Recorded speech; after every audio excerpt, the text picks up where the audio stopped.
'Twas the night before Christmas, and all through the house not a creature was stirring, not even a mouse. The stockings were hung by the chimney with care, in hopes that St. Nicholas soon would be there. The kiddies were nestled all snug in their beds, with visions of toys hip-hopping in their heads. And I in my nightie, and Dad in his cap, had just settled down for a long winter's nap. Know what I mean? When out on the lawn there arose such a clatter, we sprang from the bed to see what was the matter. Away to the window we flew like a flash, tore open the shutters and threw up the sash. The moon on the breast of the new fallen snow gave the luster of midday to objects below, when what to our wondering eyes should appear but a miniature sleigh and a tiny reindeer. Reindeer, honey? Reindeer. With a little old drive so lively and quick, we knew in a moment it must be St. Nick. Much faster than 5G, his reindeer they came, and he whistled and shouted and called them by name.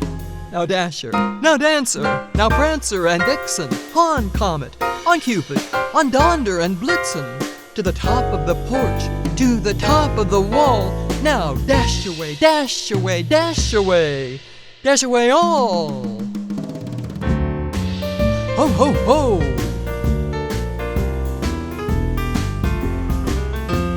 As dry leaves before the wild wind will fly when they meet an obstacle and mount to the sky. So up to the housetop the reindeer they flew, with the sleigh full of toys and St. Nicholas too. And then, in a twinkling, we heard on the roof the prancing and pawing of each little hoof. As we threw in our heads and were turning around, down the chimney St. Nicholas came with a bound, with a bound. With a bound.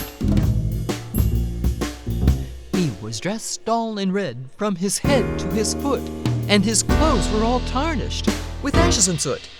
And a bundle of toys he had flung on his back, and he looked like a peddler opening his pack. His eyes, how they twinkled, his dimples, how merry. His cheeks were like roses, his nose like a cherry. His droll little mouth was drawn up like a bow, and the beard of his chin was as white as the snow, honey.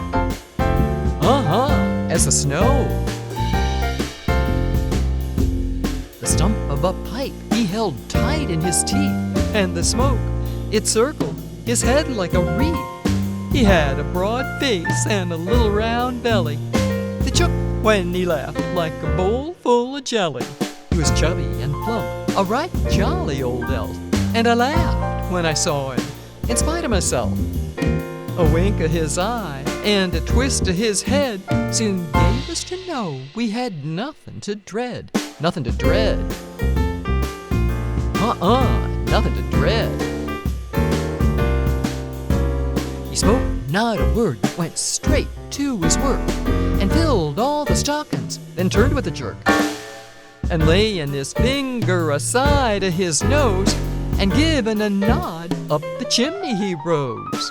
He sprang to his sleigh, to his team gave a whistle, and away they all flew like the down of a thistle. But we heard him exclaim as he drove out of sight, "Merry Christmas to all!